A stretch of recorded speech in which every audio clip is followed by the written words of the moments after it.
So today's moderator for the webinar will be our dear friend and webinar coordinator, Aram Wiss. So Aram, over to you. Thank you so much. Thank you very much, Ruslan. Thank you for that introduction. Good evening, everybody, and welcome, my fellow enthusiasts. So today, as our dear Yusra said, we are kicking off our first webinar with Yasser Cherifi. And amongst a very long bio when it comes to technologies, most importantly, he's an instructional coordinator when it comes to tools, when it comes to digital tools in teaching.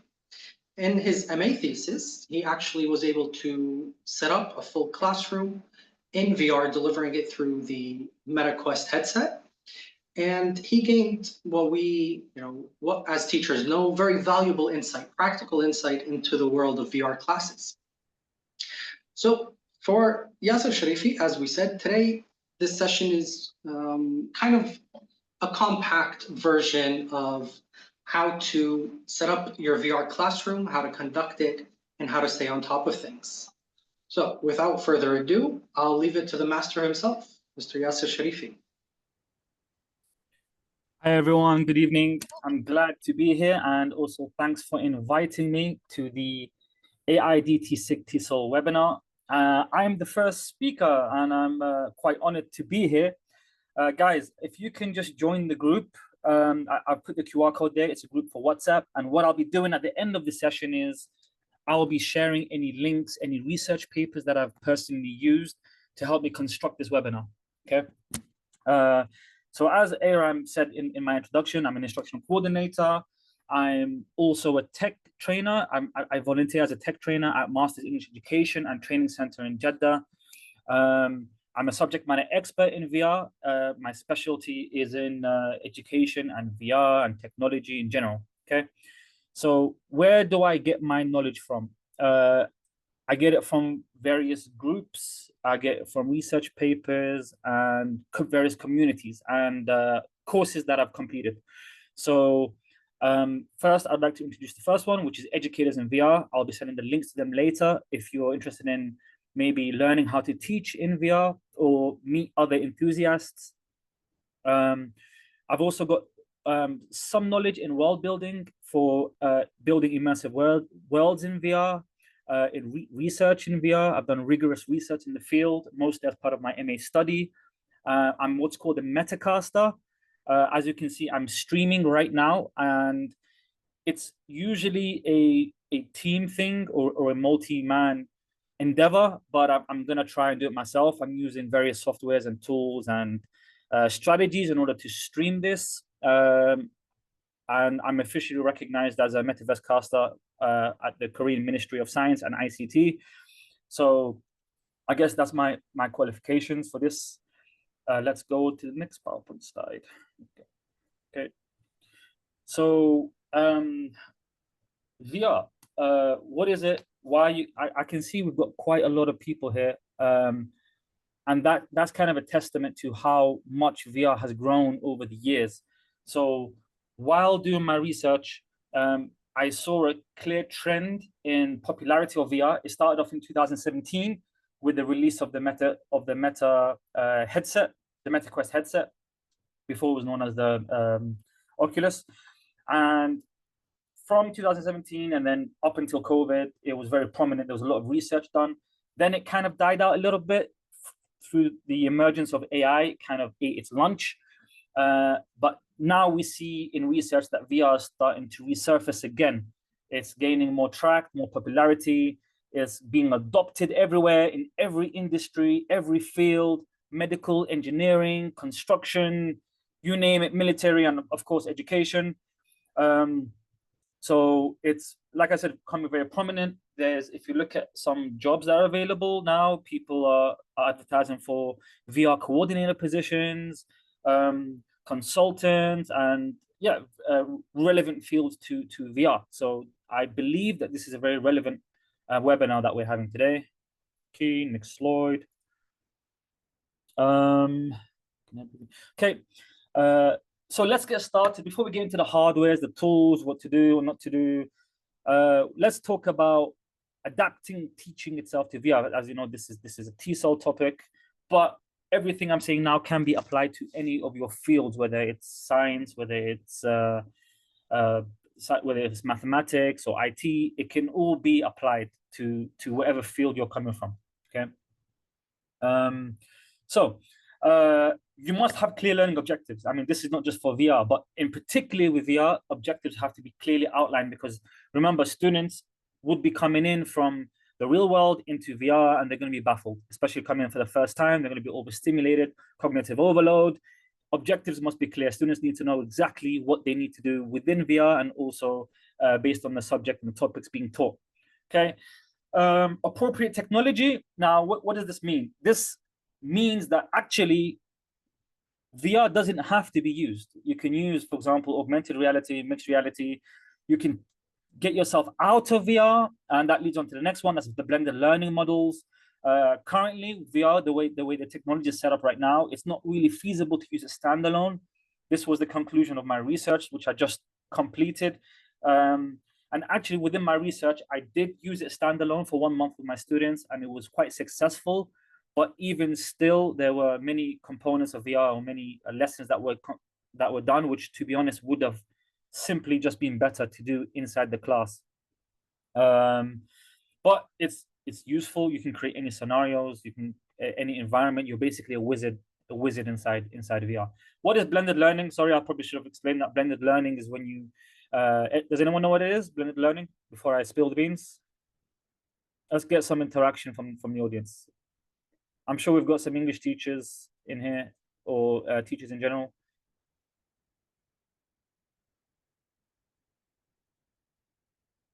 Let's see how many, but we've got quite a few. Yasser, Yes. a mixture between the different types of media and traditional in-class teaching, be how I would say. Brilliant. Couldn't have said it better myself, and I appreciate being nice and concise. Yes, so you can have, for example, a flipped classroom. You can have students are learning the vocabulary first inside the classroom, and then they go into VR and they maybe go inside a tour or a virtual field trip to supplement it. So that's just one example. So the students aren't just in VR. Okay. Personalized paths. So what does this mean? It means similar to what I said before, is inside VR, you're a wizard. You can literally create any environment you want, unlike the real world, where most things cost resources, money, and the materials. In this place, you can, it's up to your imagination. So that's the beauty of adapting the teaching to VR, is that even if you're a teacher and the school's refusing funding, it really doesn't matter. If you don't have to buy board markers, you don't have to buy pens, you don't have to buy props. All of that can be digitally created in order to enhance your class. Okay. Gamification, collaboration, they can go hand in hand. I had a webinar about this before. VR is perfect for gamification and blended learning. It's a lot of theories, methodologies, approaches, all of these go so well with VR. I will be sharing a research paper that goes in depth of each teaching pedagogy and methodology that go well with VR. Gamification is one of the best ones, because as I said before, you can create any game scenario. You can't really see it properly, but there's an image there that shows sticky notes that are floating in the air, and that's a game that was given to the students, where they had to kind of they were shown a 3D object, and they had to run, and they had to go and grab the sticky notes, and they had to bring it to the teacher, and there was a point system, and it ran very, very successfully. Tell you what, let me see if I can show that as I've got the images here.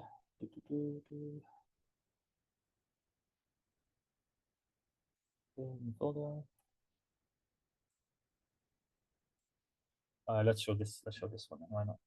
So you guys ready? Yeah, we're good. Okay. Here's a little quick example. I wasn't planning on showing this, but why not? It's relevant. So you're all here now. Abdulaziz is not. Where is Abdulaziz here? See, let me delete this one. Practicing a lot helps with evaluator. So this is a gap fill task. Okay, here students are using sticky notes to work collaboratively together to plan a public speaking exercise inside the Mohammed, there's a big community. You can see the notes. This is early days. This is the first month of teaching in VR. Students are really getting the hang of all the tools. There's virtual pens, 3D models, virtual sticky notes, and virtual tours that they were doing. But being the digital generation, I don't really like that word because it's kind of like saying us older generation guys can't use technology, but that's what they're known as. They're known as digital citizens is what they call them.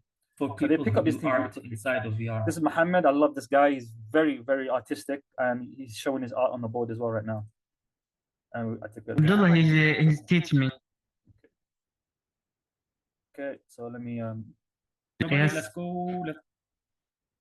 that's just one small minor example. I've got many clips and videos from my class. What's next? Immersive storytelling. Okay. VR is perfect for this. Now, this can be done inside the classroom. The teacher can come in, activate the schemata, tell them a story about their weekend, get them thinking about the grammar.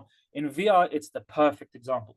So in one of my sessions, I basically decided to, let me see if I can find this one now. Role play, presentation.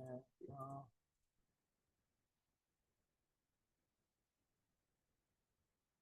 Okay. Can't find a video. Okay, so I'll just describe it, no problem. So within the class, the students did watch the video of an expedition that we do in the UK. It's called Duke of Edinburgh.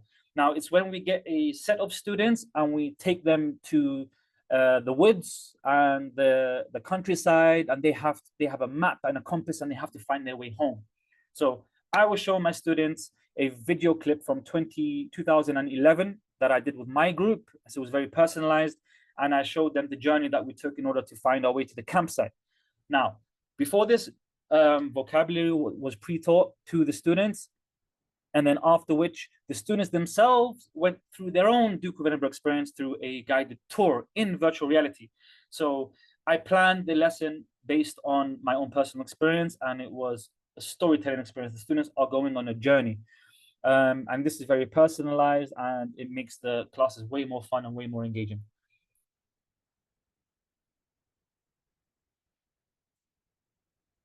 Okay, what's super unique about teaching in VR? Well, one of my favorite things is that you can, as I mentioned before, you can bring anything you want in there. So you can bring in 3D models. Does anyone know the difference between 3D modeling and visualizations? Any graphics designers or animators here? They're very similar, but they're not the same thing.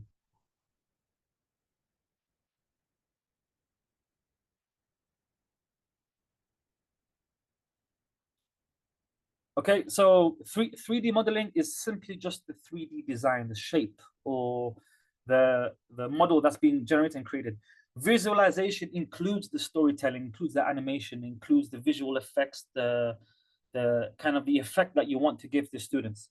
So those are the different, and you want to have a bit of both. You kind of don't just want to produce an apple. You want it to be relevant to the story, maybe add some animations and some effects.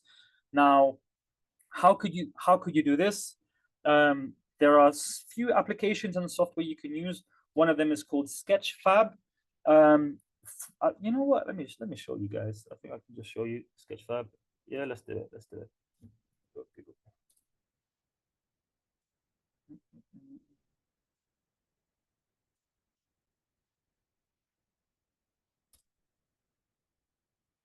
There we go. So imagine you're in a virtual world and you want to teach your students about dinosaurs. So let's just get a T-Rex. Or you want to teach them about ancient history. There we go. So here you can download assets, you can download 3D models, and you can include it in your classroom. So let's click on this really cool dude here. Now, before you download it and you use it in your classrooms, you can, have a look, rotate, make sure it's the right size. And there's some metadata over here as well, tells you the polygon count, tells you the size. Make sure it doesn't overload the system by putting something too large or too big on there. And the world is literally your oyster, and it includes animations as well, animated 3D models too. Okay, I want to show you an example of this. So before I do that, let me switch into, let me see. Okay, so sure, this is PC VR mode. So I'm streaming this from my computer, okay? The beauty of this software and this application is that you can do it in VR. You can do it on the computer, or even you can do it on your phone. So this is the PC view. So it's streamed from my computer.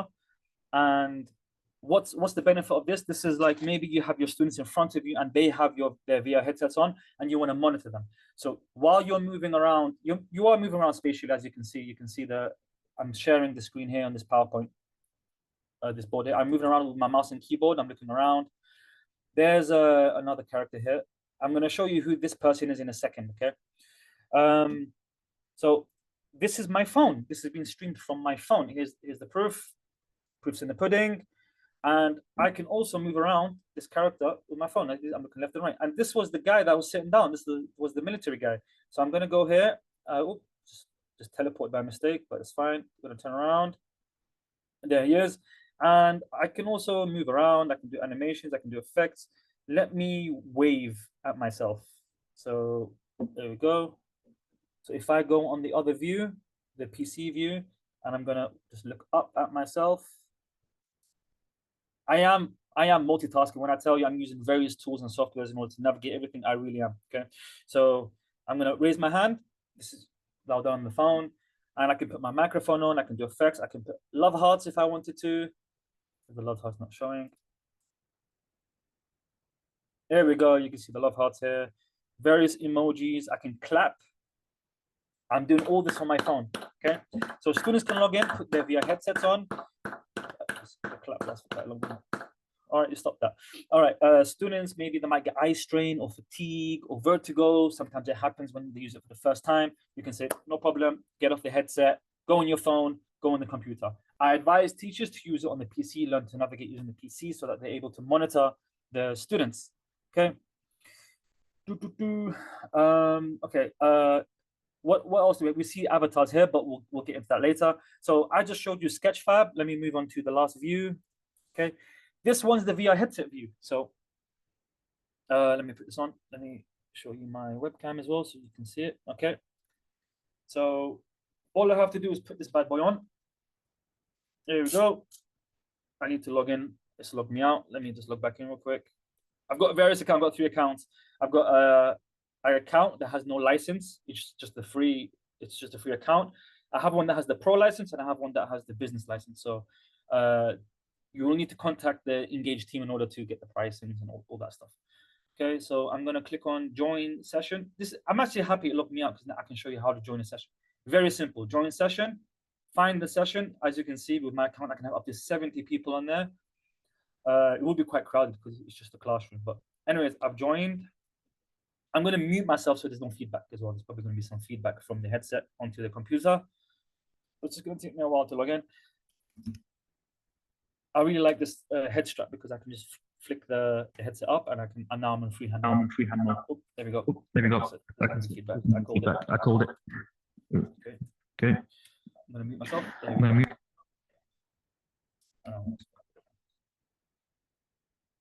Now I'm in VR mode. That's me. I'm here. Hello. Like I can move my hands. I can let me go check out these guys here having a stare down. Now these are all me. This is me. This guy, this geezer here is me on the phone, and this geezer here is me on the computer, and me myself. I'm on the headset now, and the students ideally would want to be on the headset, and it takes a while to learn the controls and the buttons, but it won't take longer than a day. Okay, so the students will be here in the classroom. They can watch PowerPoint presentations, they create 3D models. I'm going to show you an example of a 3D model being used. So very simple. Click IFX. I'm actually quite happy the internet is working well because there's quite a lot of participants here. You can search the library and get whatever image you want. You can load an image from your computer and put it on here. You can put your company logo, the school logo. You can design it how you want. They have a content creation tool. You even have a tool where you can animate objects, and you can it's really good for those instructional designers out there who want to create their own immersive experiences and cater it to their students. Let me just pick a random object. Let's see. Oh, hippo. I like hippos. Okay. All right. Now the loading time depends on your internet speed. Brilliant. Oh, huge bloody. Now remember, I'm in VR, so this is very stimulating for me. There's a giant hippo right in front of me. I'm gonna just place him there. Oh, before I place it, I can control the size, make it a mini hippo. So you can kind of put it on the desk for the students to look at. You can allow students to pick them up themselves. You can disable it. You can have any settings you want. Oops. Okay. Let's put them down there. Okay. All right. Brilliant. These guys are still having a stare down. These guys are basically me. And the Sketchfab that I showed you, and there's also Tinkercad, various other tools. I'll send it all at the end to you. You can load them into here and literally create any experience you want. Not just 3D objects, you can also have effects. Like, for example, I'm not sure if they have this. I'm just kind of grasping at straws here. Let's see fire. Maybe I'll make like a fireball or something. Fire. Oh, there we go. They have sound effects you can do. They have plasma, fiery rocket. Let's do the rocket one. That's kind of cool. Where is it? Oh, it's over there. I think I dropped it. Yeah, I dropped it. It's over there. So rockets, you can kind of control it with the controller, so you can make it fly up, kind of make it fly away, bring it back. There's a really cool technique you can do that not many people know about, where you basically get a chair, because students can sit on the chairs, right? You get a chair. Come on, give me the chair. We'll do this one, wooden chair, okay? Yep. Okay, I dropped it. I keep dropping it. So there. Okay. Now you can also move like this. If I click on here, I'm sitting on the chair. Now I'm sitting on the chair. Okay. Now, if this guy takes control of this chair, he can make me fly around the room. So imagine your virtual environment is a castle or a building or a place with Jurassic Park. You can actually give them a tour just by getting them to sit on the chair. Once they sit on the chair, you can kind of lift the chair up and it lifts it with them. I could show you an example by sitting on the chair now. Let me just make it shareable. So share. Now anyone else can use it. Now I'm going to sit on the chair. Sorry guys, I've got a lisp. Okay, there we go. Now I'm sitting on the chair and I'm going to now leave the headset. Okay, and I'm going to switch to the PC mode. All right, we're in PC mode now. And lo and behold, there's the other me sitting on the chair, shaking my head.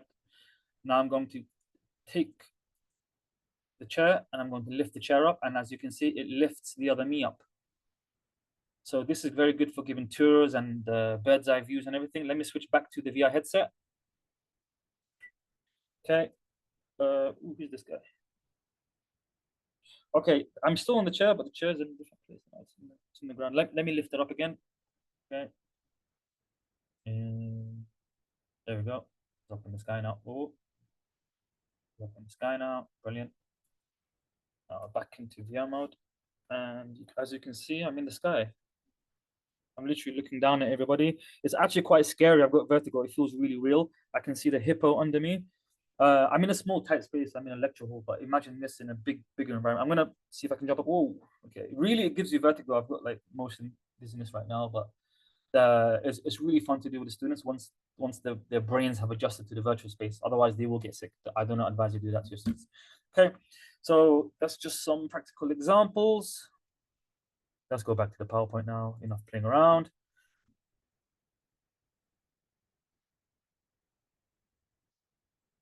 Okay, so that's 3D modeling and visualization.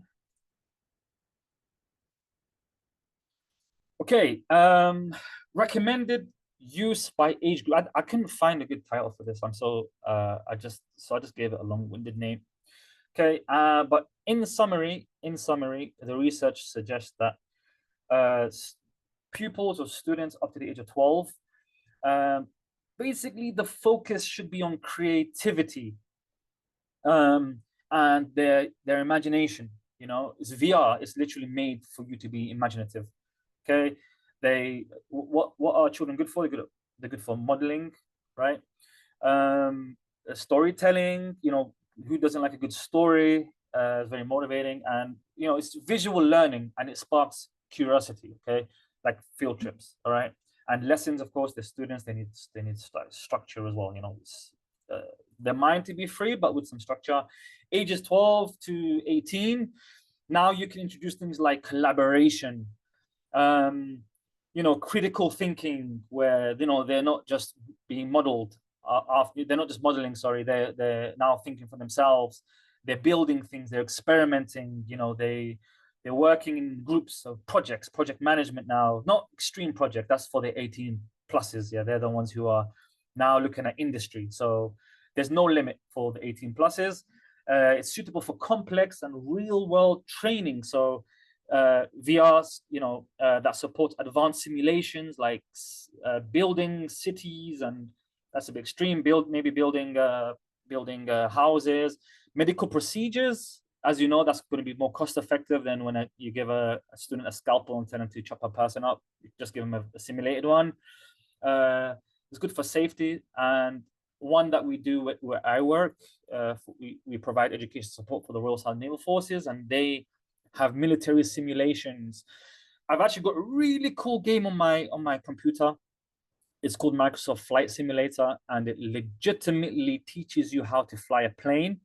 And legitimately, if you learn it, you can fly a Boeing, you can fly planes, you can fly helicopters, you can fly whatever. It's really, really realistic, it's really, really cool. It works with a VR headset. You put the VR headset on and you can fly from various airports. I paid extra to get Gatwick Airport. I was like, nah, I need the London airport. I need to see. And it's, guys, it's so cool. I wish I could show you it, but it's very graphic card intensive.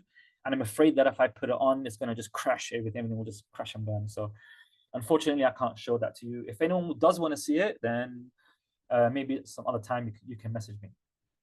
All right, I hope this table is useful. What's next? Next slide. Starting point. Okay, I'm just waffling on, but like, how do you start? Yeah, I'm showing you the application, I'm telling you the teaching strategies and everything, but what should I do? How can I start this? How can implementation take place? Okay, take it from theory and ideas to making it happen. Okay, I think most of you here from schools, maybe even international schools, different from my context, so I try to be considerate. Talk to a librarian. This is a very good place to start. Librarians have budgets, they have their own funding, and instead of taking it to your classroom straight away and saying, hey, I'm going to teach a maths class on this day, and on that day I'm going to teach it inside VR. No, you don't have to get all the responsibility. Shift that responsibility to the librarian. Put it on and throw him under the bus. Okay. You can approach the librarian, you can approach your school, and you can say, hey, we want to stick with the times here, this virtual reality, and we just want to get some headsets and then start a project, small projects, virtual tours, students learning about history. It will be so easy to convince people of this. Okay. And then once a library sets it up, then the headsets are there, just locked away in the cabinet or wherever they're storing it, and it's there. And then you can kind of just go to the library and be like, hey, can we use this for our class and whatnot.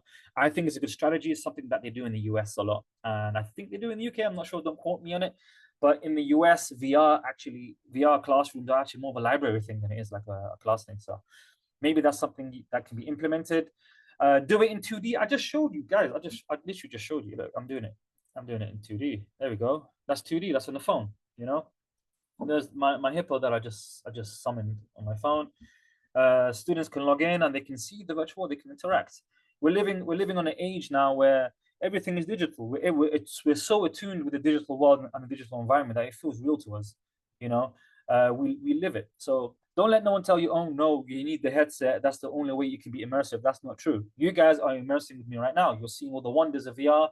I hope you're feeling that it's wonderful, but there's interaction, there's engagement.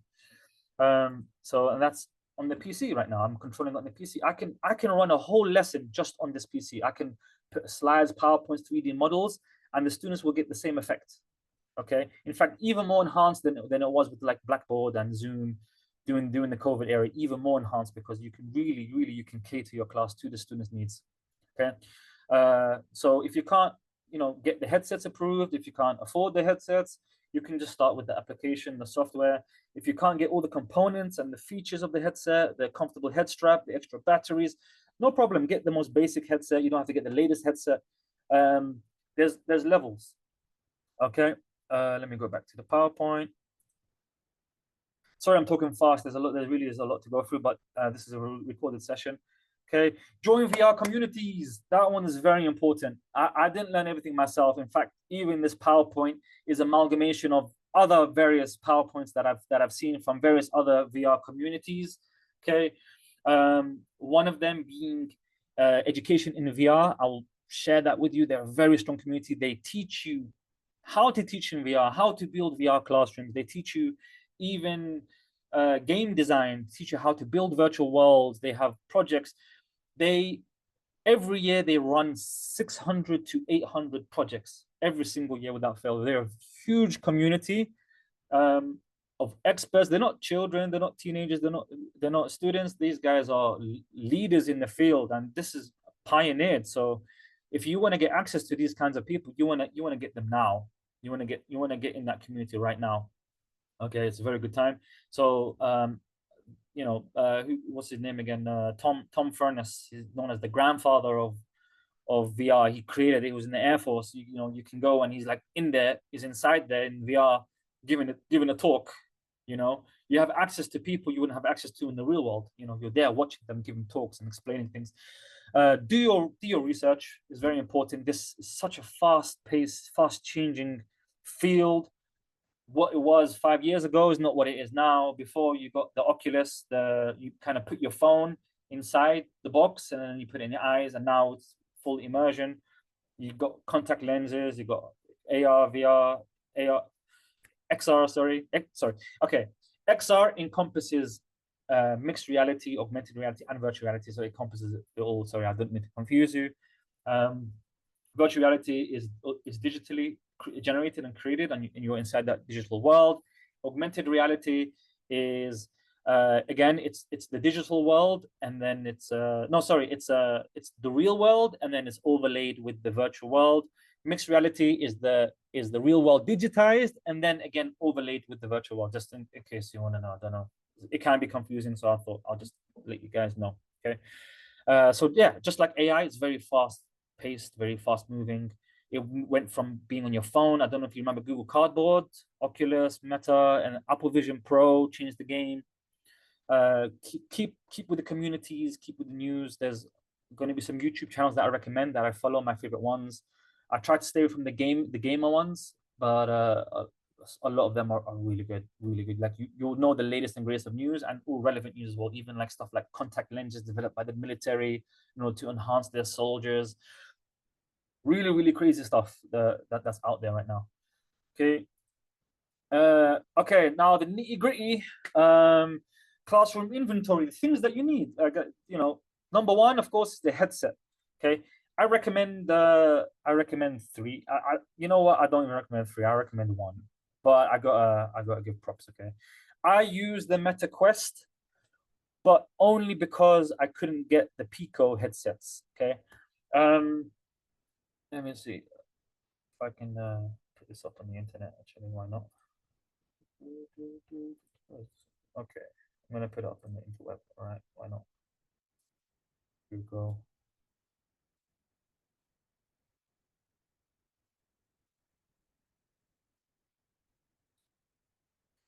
All right, this is the Meta Quest 3. It's the one that's on my head right now that you see that I'm using. It's really good. It's got good resolution so that you can see things clearly in VR. I think it's like 2K per eye, 2000 what is it, 2000 pixels. I think it's pixels. It's got good FOV. What is FOV? Field of view or field of vision? I think it's field of view, meaning you can see close to the left and the right and up and down as possible. I think it's 110 by 96. It's really good. So yeah, the next one would be Pico. Pico di Gallo. Pico. I love. Forget the headset. I love the guys who are like pioneering this. Okay. What's his name? Robert Pereira. He's the kind of the marketing guy inside. Am I showing the? Yep, I am. He's the kind of guy pioneering this thing here in Saudi Arabia. He's the. Sorry. Okay. Let me slow that down. He's not pioneering nothing. He's the marketing guy. Okay. And they recently started distributing, I think October 2024, so not that recently, in Saudi Arabia, where I currently live. And they distribute all around the world. So why did I say these are the only ones I recommend? Because in my context in Saudi Arabia, they're the only ones who are here, right? Meta is having trouble.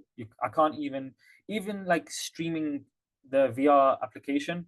I have to use the Meta platform because I'm using the Meta headset, this one here. I have to use the Meta platform, but it's blocked. It's blocked in Saudi Arabia, right? I can't use it unless I'm using a VPN. So it's not really friendly globally as Pico is. Pico, and also Meta is even more popular. And even speaking with customer service, they're a little bit more dismissive. Like they don't need you. They're a very successful conglomerate, big company. If you're not contacting them, they'll just ignore you and just forget about you. But Pico are new in the game. They're in Saudi Arabia, and I've spoken to their staff. I've spoken to the sales team. Everything. They're so nice. They're so friendly. I've met the guy that's leading the distribution here in Saudi Arabia. One of the most friendliest guy you ever meet. I'll share his details with you later.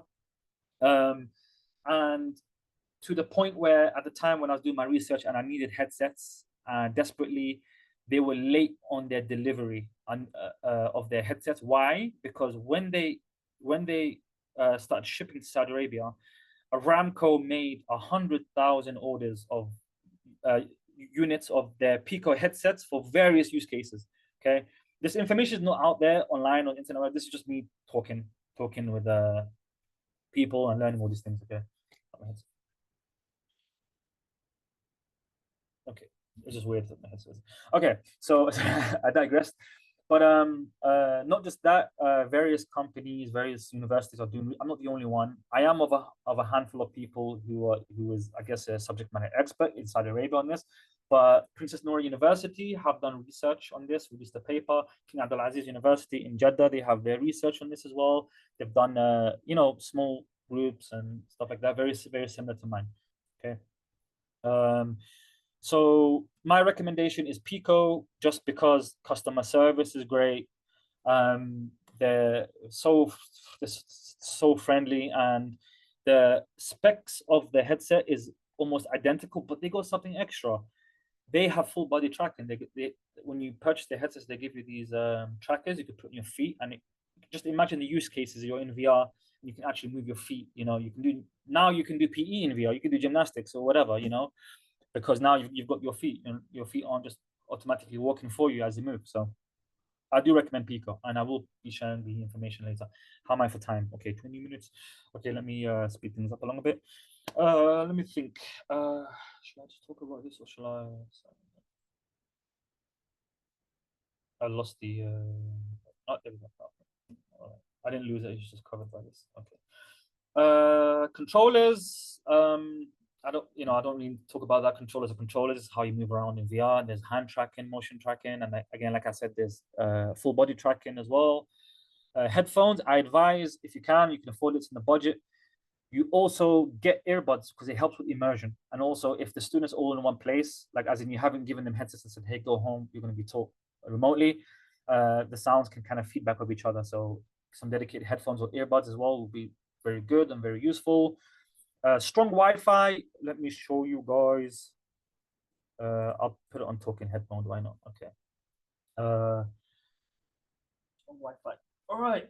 Whatever's equivalent in your country, okay, you need to get one of these bad boys. Do not rely on nobody's Wi-Fi.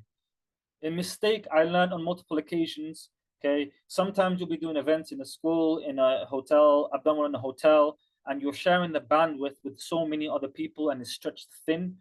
VR requires a lot of internet, so if that happens, then people won't be able to connect. They're going to get lag. It's going to ruin the experience. Everything's going to be all pixelated in there. Get your own. I recommend something that's 100 by 100, meaning 100 download, 100 upload speed. Okay.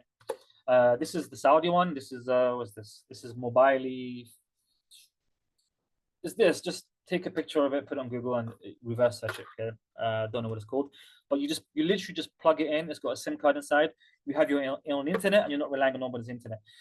What I should be doing is I should have plugged this in case the internet I'm using right now, which is public, it belongs to like where I live.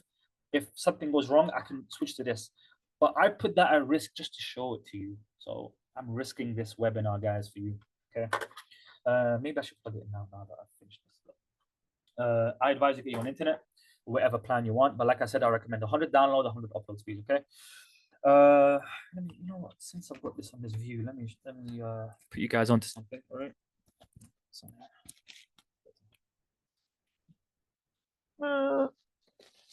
all right. This is a trick of the trade.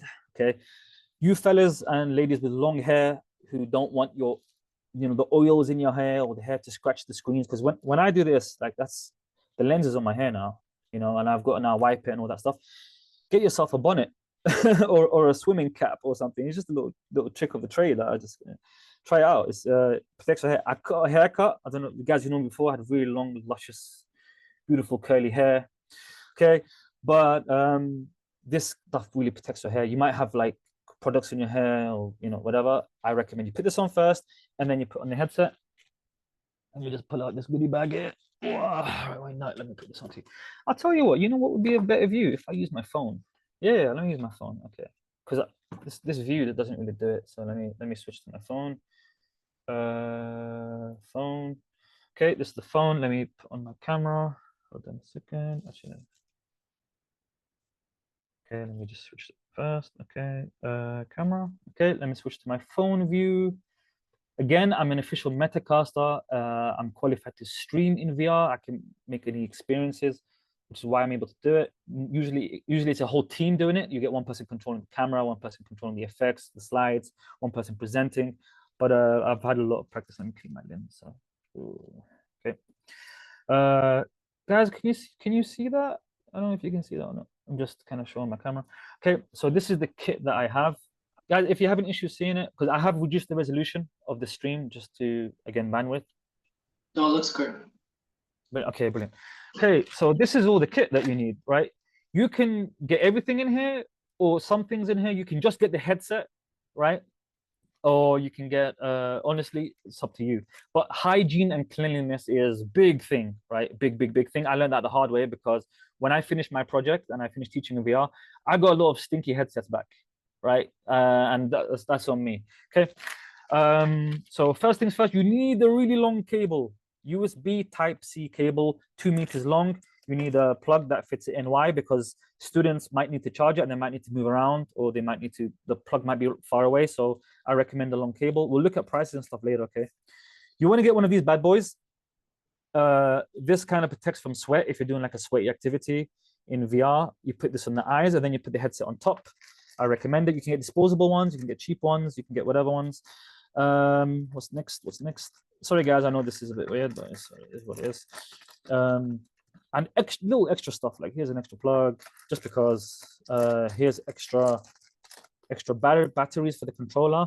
I also recommend, I've got it right here somewhere, just stretching so I don't, okay. I recommend you get one of these bad boys too. This is, what is this? This is a, bloody hell, brain fog. I need more vitamin D. Oops, sorry about that. It's a battery charger. It's a battery charger. Yeah, you charge your batteries on this. That way you don't have to keep buying thousands and thousands of batteries. You just put it in there and you're sorted. Let me put this in. I'm making a mess of my own stuff. Of course, the headset itself and the thing that it's in a bag, right? It's in a bag. This is for transporting, and you can get like cases for like multiple headsets. I do not advise that. They're heavy. Transporting them will be crazy, because I could show you that they have like services where they will, like, it's for VR, but I've seen them all, they're heavy. You need something to wipe it down. You need a process. Like I've got this cloth here. I hate this cloth. It feels weird. It's like that feeling when you like use chalk on a chalkboard. It's that, oh, I don't want to touch it, but I'm put it away. Okay, I've got batteries, controllers, that's it. It's really as simple as that. And that's this thing here, you close it, it's protected, it's a hard shell case. You can put it all in a suitcase. And let me show you that now. Wait, am I missing anything else? The headphones. Okay. PowerPoint. Okay, I've got some videos. Let me show the videos. Okay.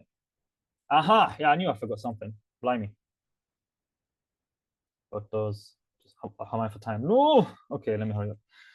Okay, these are my headsets. These are the first 5 that I bought, and this is me charging them all at the same time. What's charging this thing here? It's not expensive. It's like 12 quid, and it's 268 watts. You need at least 18 watts per headset, just so you know, right? 18 watts will charge each headset fine, no issue. That's the standard. That's what most phone chargers are, and it'll be fine. So this 268 watts is split into, I think, like 8. So there's 8 slots here. I'm only using 5 of them. Some of them are 30, some of them are 18. So you could charge 8 headsets with just one of these. If you want to charge more, you just get more. Okay. So I recommend you buying one of these. I don't know what it's called, but we're going to have a look at that anyway. An extension cable, and I have a table somewhere, and you can put it here. You can put students around the table. You can spread it around the classroom. Now, this is what I did. This is not what I'm recommending. This is not industry. This is not what classrooms do. This is simply what I did when I was doing my project and my thing. Just to emphasize that, guys, do what you have to do what you can. Even if you put it in a carrier bag, a shopping bag, and you just clunk it all with you, do what you have to do. Main thing is that you know the pedagogy, you know the teaching, you know your audience, and you can always just build up on it. So even my headsets, I've got quite a lot of headsets that I've accumulated over time, and now I think I've got like maybe 11 or 12 or so. I've lent some to other people who are doing their own projects and everything. But yeah, it's just to show you, just do what you got to do. Do I have any more pictures here? This is a good picture. I like this picture. Just to show you that this is a small suitcase. This suitcase is not even that big. I was able to fit 1, 2, 3, 4, 5, 6 headsets. I took this with me to Jeddah, and I didn't bother with any technical equipment, any gears. It was protected in there because, like I said, hard shell cases, and everything went fine. Everything went smooth. I could have used a bigger suitcase, and I could put more in there. Now I'm traveling from city to city, but in most cases, and if you set this up in schools, it will be situated in one place, in which case you'd only need something called an AV rolling cart, or you storage in a library or whatever. You wouldn't be mobile with it, but I had to get creative in my case. So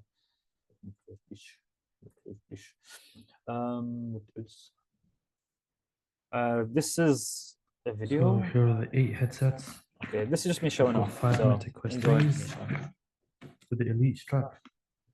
We've got 2 MetaQuest 2s. So I'm showing my old ones, my new ones, showing Got a different MetaQuest models. Pro. That one's for me as a teacher, and all the charging. There we go. You can see that 1, 2, 3, 4, 5, 6, 7, 8 charging ports in from this. I highly recommend this thing. This thing was a lifesaver. I bought it last minute. I was thinking, how am I going to charge all these headsets? What am I going to do? I came across this and I was so happy. As you can see, no fancy equipment, no fancy tools, just a bunch of headsets and accessories that go with it. I was being extra. I did the splurge. I did go over the top. You don't really have to do all this, but the main thing you should focus on is cleanliness. Make sure everything's clean, because students sweat and they don't really know the procedures. It was my first time doing it. I really should have had a checklist. I really should have had a process for them to cleaning it. It should have been included in orientation. It wasn't, but whatever. We learn from our mistakes and our experiences. So it's all good. And this is just a fun picture. I don't know why I'm wasting time showing the picture of me showing the suitcases in the airport. This is another trick of the trade. You just stick a plastic bag on there so you know what's yours. So this suitcase had all the headsets, and this one as well had all the remaining headsets. And I took all this with me to Jeddah in order to teach the students at Meet Act Center in Jeddah. It's Masters English Training Center. Yeah. Okay. Am I missing anything? Batteries, strong labeling. Oh my days. Let me put you onto something. Yeah.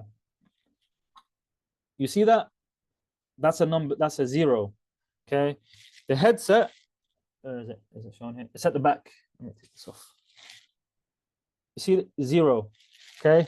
This was the best thing I ever did, was label it, because the controller sometimes will be over there and the other controller will be over here, the headset will be over here, and the last thing you want is mismatched controllers and headsets, and then also you give it to the students and then they swap and they and then it's all jumbled, and now you got to figure out which one belongs to which by switching them all off and on. Label it. Okay. Another thing at the end here, it says account emails. If you haven't set up a kind of like a management tool for the headsets that helps you control them, we'll get into management tools later. Okay. And you can only use the accounts, because when I first did it, I didn't use a management tool to control the headsets. Each one had its own email, each one had its own account. I had to hide Instagram and Facebook and all these games on there. I had to hide on the app, but students can easily just download, unhide it or open it again. It was like free for all. It wasn't really done properly when I did it the first time. But if you stay organized, you have all the accounts on a piece of paper. You can print it out. You can have it on a notes file on your computer. Do not lose the passwords. The last thing you want is the student saying, hey, I don't know the password, and then now you got to fumble around looking for it. Guys, I've been told I talk fast sometimes. If I'm talking too fast, let me know. I'm just kind of rushing here. Cleaning, storage and labeling. Again, storage and labeling kind of go hand in hand. You know, it's so weird. There's so many people with my name. Why? What, is that a mistake? All right. Anyways, I think I covered everything. Let me look at my notes. Okay, battery storage, AV rolling cart. So you see the. Oh, I'm not in the right view here. Let me go in the right view. You see this lady, this lady over here, respectable young lady here next to the cart. Those carts are very useful. Okay, for rolling it. Maybe you're in the library and you want to move it to the classroom. It's not really for traveling, but it is for moving like within the institute. You know, you put everything there. It's got a space for the labels, got a space for the headsets, the bags, everything you need to take where you want to go. You can look online; they're quite easy to find, and there are some niche VR headset accessories for storage as well. You can have a look at for schools. I wouldn't advise you using those for traveling at all. All right, back to the. Oh, we are already in the PowerPoint. Brilliant. Okay. Okay, classroom etiquette. All right, you gotta teach the students to behave inside VR. At the end of the day, it's still a classroom. It's not a game. Students are there for learning. Okay, school policy applies. Safety regulation all apply, even in the virtual space. Okay, you're not immune from this. So last thing we want, we can see from the picture. The last thing we want is one student smacking another student across the face because he's flailing around in virtual reality and the other one's not watching. So you want to make sure there's enough space and maybe even have a safety check sheet. For example, make sure there's no cabinets floating around in the sky, or there's enough space, and you know, little quality assurance that goes a long way. You know. Do I have something? Okay, let me show you a bad example. These were my students doing their orientation, and I spaced them out, and I basically told them, guys, don't move, just stand still and stay in your area. I kind of I told them to stick their hands out to make sure there's enough space. I spaced them around the classroom, the room, and then made sure, and then they all went through orientation. Each one of them had enough space. The only person in danger was me, as I was ducking and weaving around them in order to get that recording. But apart from that, it was, oh, these two are actually quite close to each other. I think this guy could have maybe smacked. No, I did make sure there was space, but they might be able to high five each other if they connect in the right time. But apart from that, it was quite successful. No danger happened. What's next? Appropriate avatars. Guys. Okay. Let me do this one. So I use the phone as an example. I use the phone as, oh, it's locked me out. No. Okay, give me a second to log in. You're probably gonna see my password, but in all honesty, it doesn't matter. This is the free account. Well, help yourself to it. Okay. Oops. What was it? VR class student 0.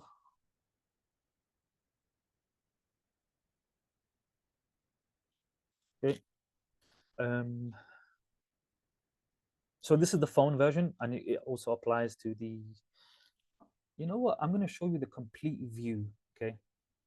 I'm gonna show you the complete. You're gonna see the VR version. You're gonna see the phone version, and you're gonna see the computer version. All right. Let me do that now for you. Is it this one? Okay. You can see I've got them all side by side. So this is the phone in the over here on the bottom left. Up here is the PC version. As you can see, I can control. I don't know what I can control it from the PC, and now I'm using the mouse. Look, that's me shaking my head left and right. The hippo's still there, and over here is the VR. On this side is the VR version. So I've got all in one screen. Just to show you that it's quite light. It's not heavy on the computer. It's not that heavy on the computer. I'm able to run 3 of the softwares all at the same time. And I'm using the software to broadcast it as well. I'm using OBS, Open Broadcast Software, in order to do it. I'm using something called an NDI in order to collect all the audio and everything from the headset, from the computer, from the phone, from Zoom, all collected into one place, and then boom, fed back into Zoom, so you guys can hear all the sounds and everything. Like if I unmute this thing and I start talking, it will feed the sound back. So I have full control over everything. Again, if you guys are interested in becoming metaverse casters to learn some of this stuff, it will be quite hard. There aren't many experts on this specifically. I might provide a training video in the future if you guys want to get with Masters English training. That's I'll send the details. Fatima Ali. I'll do all the sharing of details and information later. Okay, but for sure you can request it. This is taking a long time to load, so I'm gonna give up and abandon it. that's fine. Guess what? That's the whole point. We've got backup. We've got the phone, we've got the VR headset, and we've got the computer version. I'm gonna pull up the computer. No, the computer version is the host, so I cannot leave the computer version. I will do the VR version. Okay, let's go back into VR. Okay. All right, let's mess around with that. I love the VR. Oh, he's a good boy. He's a good boy. Oh, aggressive. All right. I think I need to leave. Do I need to leave? I need to leave. Okay, I'm gonna leave. All right, sayonara. Bye. Okay, it's taking me back here. Are you guys okay to stay for another 20 minutes or so? There really is quite a bit more. So I haven't even shown the AI stuff yet, the AI avatar and the AI bots and everything. Honestly, if I did the whole guide, it will probably take a week of intensive courses. I'm trying to get this done as an overview. It's quite difficult. But Yes, speaking of I think we can take this for another webinar, the AI stuff. So I have a question, Yasser, from some of the colleagues in the audience. They asked you a question. Do you think it would be effective to create imaginary audience to help students to manage speaking anxiety? So what do you think of this, Yasser? I mean, students aren't silly. I mean, I think they can tell the difference between that and not. It might work. It's not something I'm familiar with. It sounds pretty cool actually, because they say sometimes if you're nervous, you just imagine everybody in their pajamas. So like the imagination and the idea that someone's there might help. And as I was about to get into with the AI audience, it might even be even better if the audience itself was AI. So they're actually responding and they're looking at you, they're practicing. I want to show you a video of students doing their presentations. Okay, let me show that to you now. أدي نفسك ماشي. I'm sorry. Okay. I was nervous. Good. There's I no was nervous in nervous. Toastmaster. My brother. Oops, sorry, this is showing the wrong thing.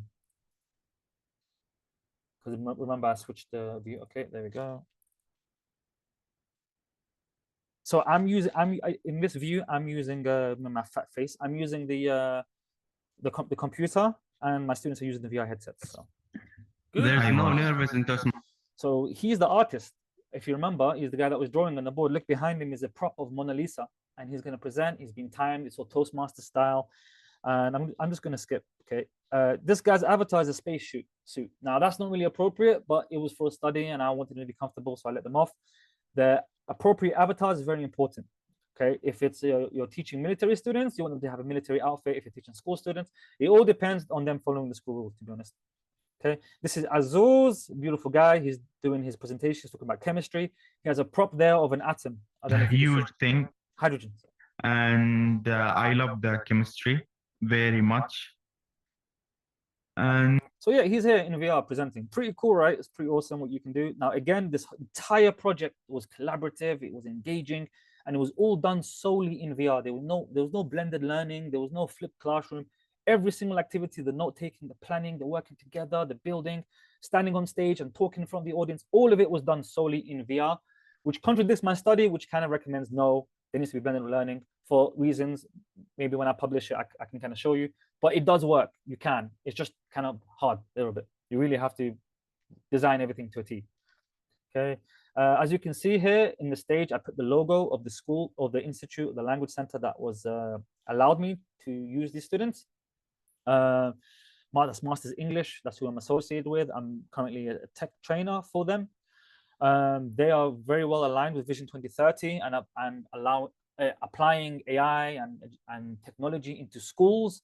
So if you're in the audience and you're a school, or even you're a teacher and your school's kind of like, hey, no technology, no computers, no whatever, contact them and they can set up a whole training plan and everything to, they're already doing it. In fact, there's one going to be in August where teachers are going to be there. It's in the school and they're going to learn how to use AI and incorporate into teaching, all in line with Vision 2030 in Saudi Arabia.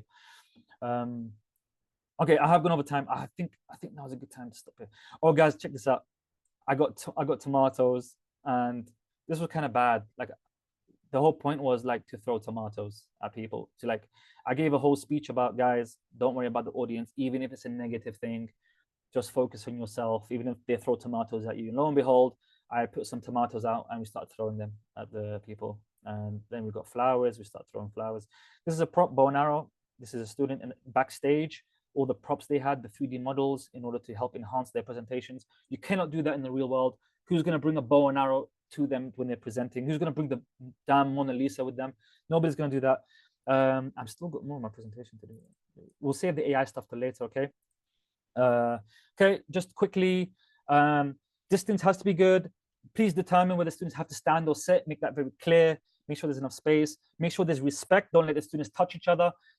Sometimes a student will be inside VR, he'll have the headset on, and another student will touch him on the shoulder, and he'll be startled, and he'll be really afraid, and he'll be like, oh, why'd you do that? Make sure you make that clear. Enable all the correct features in the VR, all the safety features and the boundaries and everything. Make sure they all know the rules. Make sure everything is correct culturally. Like, for example, we all have that one friend that likes to play female, like that one guy that likes to play female characters in video games. This is different. This education, maybe like cultural norms in Saudi Arabia. I don't know if that flies or not in schools. Make sure they're the right gender, for example. With culture, make sure the rules and processes from the institute that you're in is all followed. Okay. Make sure the virtual class is appropriate. As you can see, I'm inside a virtual classroom. But if I'm taking them on a tour, I could be in the forest, I could take them on the jungle, on an adventure. It has to be immersive. It has to be experiential, where they're learning by doing, they're learning by seeing, by touching, by feeling. The correct platform is used. This is the Engage platform that I'm using right now. The one that I showed you is a very good platform. There's other ones. There's, for example, Spatial. That's just coming to my mind right now. I know there's more. Just got brain fog right now. Make sure they're playing age-specific games. Okay. If they're young, make sure it's not online, it's not multiplayer, it's safe, and all that good stuff. I'm kind of just running through it right now. MDMs, mobile device management systems. What are they? So let me skip to the next one because it's easier. So there's three. There's Arbor XR, Manage XR, and Class VR. Okay, these help you manage the VR headsets. This is something I did not have. Okay, so let's go for the first one, device enrollment. It enrolls your device. You need to get the serial number of the device, then you enroll it, and now it's kind of safe in there. It could be tracked, it just lost or whatever. The users are all have accounts in there. It's secure because it automatically sets up the data protection and the management. All that stuff is automatically within it, and it makes sure that you're compliant. For example, it might block certain apps, social media. And it has something called kiosk mode. If you look at this one, laser pen, okay, laser pointer, okay. Kiosk mode is very good because it means that you can load only one app into the headset. So as soon as they put the headset on, it doesn't even open up the interface or the UI. It just takes them straight into the application. They're able to do whatever activity or task that you want them to do. Content management. So again, you're able to put whatever software, whatever game, whatever task, whatever simulation you want, and it's all in there. It has all the information, and of course, it can all be specifically made and catered for your session, your classroom. There's a teacher view. You can share their screen. You can cast it to the whiteboard, the interactive whiteboard that you have, so everyone can see. The teacher controls everything. You can switch it off, you can switch it on, you can log them out, you plug them in. Analytics, you can measure how long they're being on there and all that good mathematical stuff. And of course, that includes health reports as well and usage. Okay. These are the costs. You can take a screenshot of this, you can save it. These are, I want to emphasize, negotiated process estimates. Like, they're not like, don't go over there and say, hey, this guy paid this much. It's based on how many students you have, the length of the subscription you want, how many apps there are inside the thing, and blah, blah, blah. I didn't use any of these, remember? I had to have a chat. In fact, this is not even mine. This is estimates that was figured out by EDVR, Education in VR. And take it how you want. Okay. Sorry for going over time. Not long, only 5 minutes. There's a lot more things I want to share with you. Can I have 5 minutes? Give me 5 minutes. Give me 5 minutes. Sure, of course. Go ahead, Yasser. Thank you. Okay. I think the quickest way, is to do it like this. I'm gonna be a bit weird right now and just show you guys LinkedIn. Yeah, this is the quickest way, you know what? And I will send links as well. Oh God, you're gonna see all the people I've been stalking, but it is what it is, yeah. Okay, so education in VR. If you want a community for virtual reality, right? You want to know the latest news, you want to meet all the researchers and everything, you want to talk to this person. Laurel Van Foshan. Check her out, okay? And also join the Discord group, which is this one. This Discord group right here. Ooh, okay, that messed up. Okay, I'll share the link to it as well. They have training, teacher training, how to build worlds, literally everything possible thing related to VR, and these guys will train you everything. Okay, if you want to build your own world, like you want to be able to be the guy that goes to a company or goes to a school and says, hey, I want to make you an experience, tell me what you want, I'll build it for you. You want to speak to this person. You want to speak to Kaylee Powell, okay? They run something called the Zoe Immerse program. I'm in it right now, and it's so cool. I'm like building interactions and everything. And one guy, he built a lesson for like medical students and everything. It was really cool. I'm in the program now. It's absolutely amazing. She's the like co-CEO with someone called Emily Jolie. Where's Emily Emily, where are you, Emily? Find you. I'll find you. She won't hide from me. Emily Jolie, as you can see, they own the Zoe application. I wish I could show you. Like, I really want to show you. I don't have time.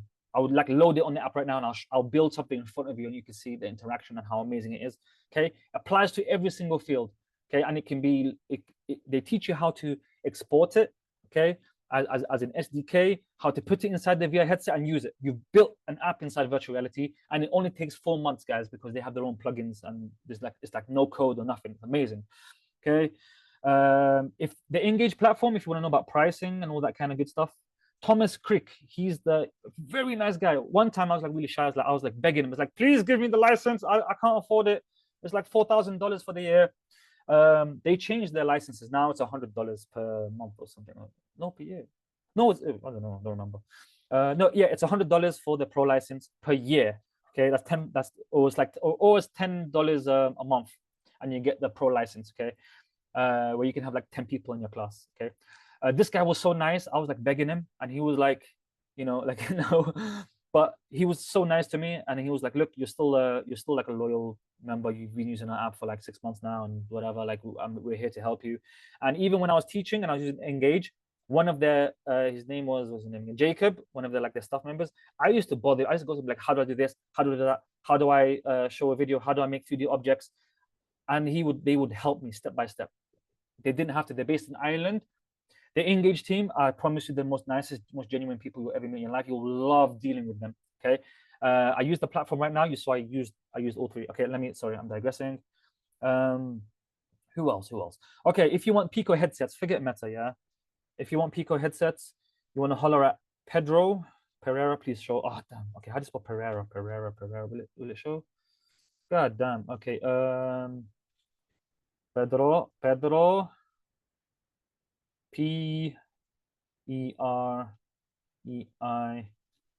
Did I find him? He's bold. See a bold guy here? Ah, okay. I didn't find him. Anyways, Pedro Pereira. I'm gonna send the links out later anyway. Okay.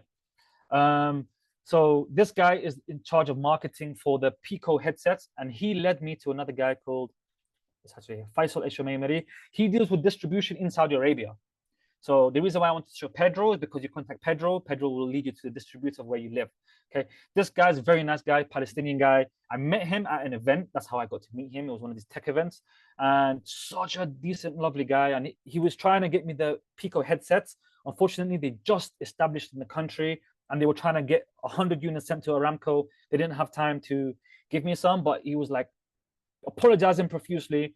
I was forced to then go with Meta. Again, Meta aren't really supported in Saudi Arabia, and I have to do some workarounds. But anyways, Faisal Al-Shumaimi, holler at him if you want to order headsets for your school or whatever. Okay. Who else? Okay. Oh, consultancy guys. You need to know who to talk to. Okay. Craig. In fact, Craig is going to be one of the speakers in one of the ones. Do not miss him. He's so valuable. I've had talks with him. He's a consultant. So that usually means you have to pay for him for his talking to him and services. But trust me, when I say this guy's an expert, I mean this guy really is an expert. He knows everything I know and more. Okay, and he's very active in the VR community as well. He's in all the programs that I follow. He's in there. If you want to establish VR in your school or whatever, holler at this guy. Okay, Craig Frillish. I'm sorry, I probably butchered his name. Okay, I'm so glad I did it this way. I wanted to send links and website, but LinkedIn is the best way possible, and he's very he responds very well. You message him on LinkedIn, he'll respond to you. For subject matter experts and consultancy, me guys. I mean, holler at me. I mean, I know a lot. You know, I've been on this for a while. Did my research. Here's my LinkedIn. Let me share it on the chat. Why not? Whatever. Okay, that's my LinkedIn. Okay, I know how to set everything up from scratch to finish. I've even scratched the surface, as you can see from my posts. I'm heavily involved in VR. All my posts are VR related, research related, education related. I've been in symposiums, I've been in workshops, I've been in webinars, all the whole shebang. There's my Toastmasters right there. Okay, last but for sure not least is going to be somewhat, this is particularly for Saudi Arabia, but Fatma Azam Ali, she's right now working really hard with schools in order to get them compliant, in order to get them in line with Vision 2030, use of AI in classrooms and technology. We're going to run a huge workshop in August. If you're in a school, like a very stubborn school, and they're like, no technology, no whiteboard, only whiteboards, pen and paper, holler at this person, holler at their account, tell them, hey, our school's been difficult. Go to your management and say, hey, our school's not in line with Vision 2030. We're old school. These guys can train us. These guys can do a refurbish of our system and how we run things. And you know, let's stick with the times now. They're running programs right now for schools and everything. Just holler at Fatima directly. I probably shouldn't have sent her personal account, but oh, it is what it is. This is Wasta. You guys are getting Wasta. What I should have put was not Fatima, Master English Education and Training. This is the actual official page. She's the director. Okay. Either way, holler at them. And if you're in a school and the school is refusing to stick with the times, I know that's a problem in Saudi Arabia. Yeah.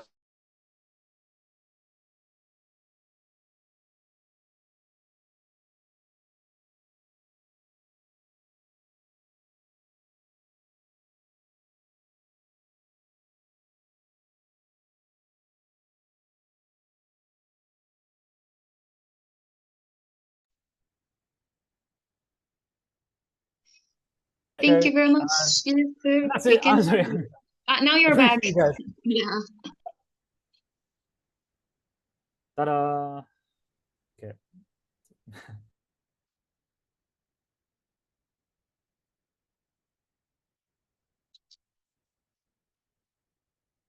Back over to you.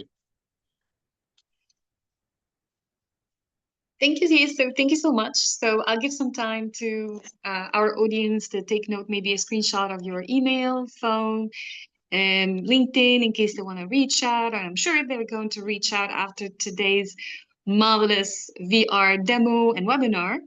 So there are a few comments in the chat. Some of them are from Robert.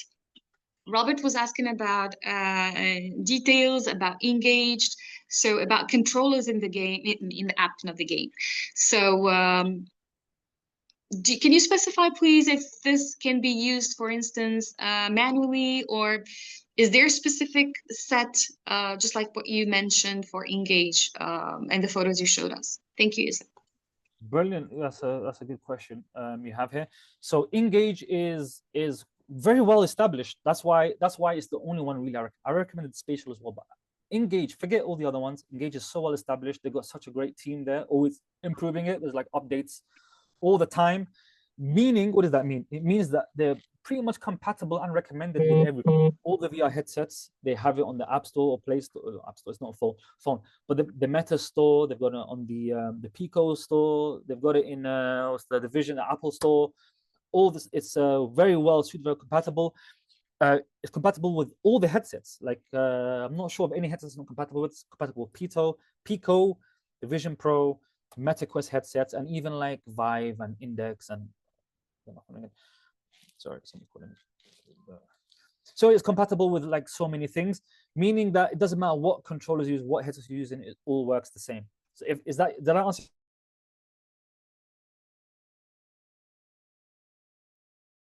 Yes, I think so. We lost you a little bit. Not sure if you still can hear us, Yasser.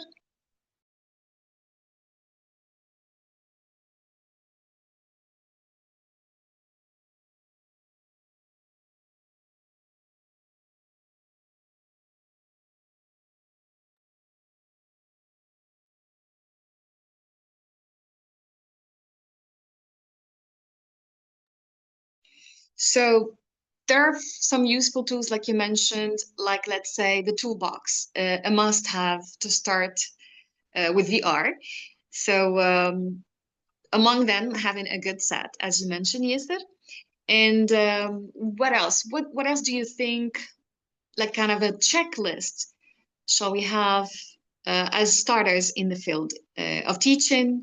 Not necessarily English, but we can teach science, math, STEM, let's say, interdisciplinary with the VR world. So if Yasser can still hear us.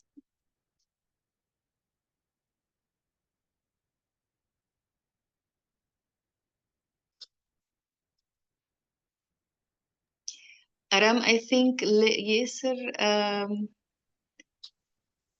we lost Yasser, but we still have him using the other account. I'm not sure if still Yasser can hear us.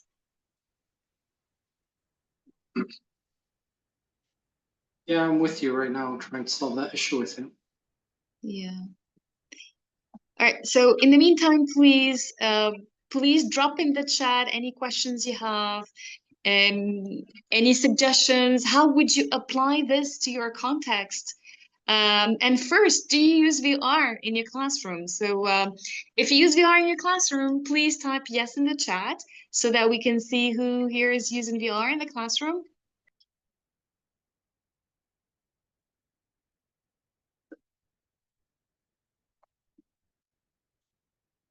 It's a very narrow audience that is actually using VR right now.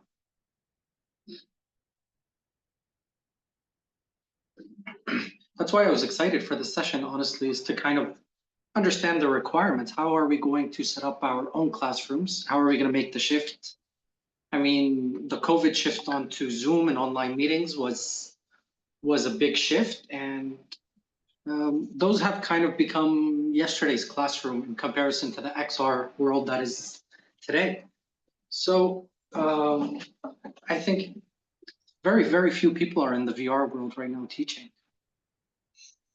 Yes, so I think, like Yasser mentioned, there is a starting point. It's like not everyone can afford a VR set, but at least there are some websites that give you an immersive experience, which is a decent one, like Engage, for instance. Engage is amazing at the level of controllers, so you don't need really to be user-friendly a lot with it. But for an improved experience, having a set, I think, is the next step. But as mentioned in the chat previously, you know, some regions in the world, you know, with limited resources, sometimes they don't have access to this, but at least they can still have access to free platforms that we're going to explore throughout these webinars all together with our upcoming speakers. So, and this is just the beginning. This is the first webinar, as we said. So please, I would like you to deliver your feedback. So there will be the feedback survey in the chat that we will see it in a moment. And we would like to hear from you, not only through the feedback survey, of course, through our community, which is extended through Facebook, Instagram, LinkedIn, and WhatsApp. So as Yasser said, in the WhatsApp group, he'll be sharing all the resources and everything related to today's webinar. I hope you enjoyed it, and we still, for a few minutes, welcome your questions in the chat, and we'll be dropping the feedback survey in a while. Thank you. Over to you, Aram. Thank you. Thank you very much. And Robert has dropped it actually into the chat. So if anybody could click that link, give us some feedback. We would love to hear from you. What can we do better? How can we improve? You know, this is just webinar number 1, a series of long webinars for, you know, planned for the entire year. So there's a lot yet to come.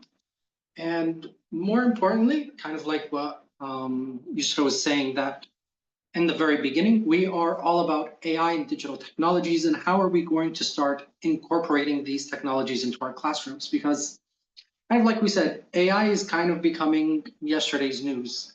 We've explored it extensively, we've learned how to use it extensively, but we want to kind of focus on the more practical sides of the let's say, nearby future or upcoming future in terms of these technologies.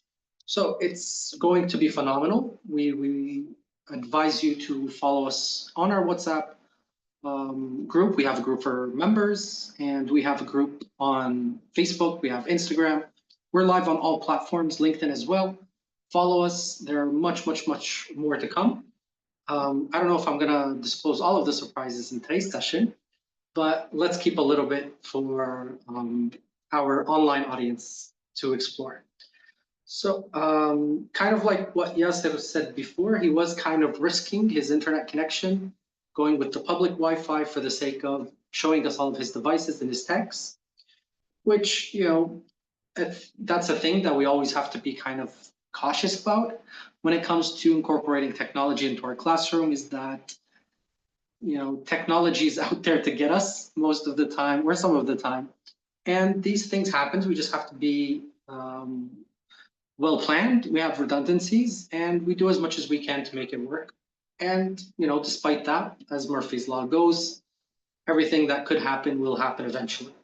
So no worries about that. We wish we could have had Yasser kind of just close and thank him so much for his energy, for his knowledge, for his experience. Like I mentioned in the beginning, his passion came from applying these in the real world, in the classroom. So he went through all of the nooks and the crannies so that we don't have to, and shared them wonderfully today.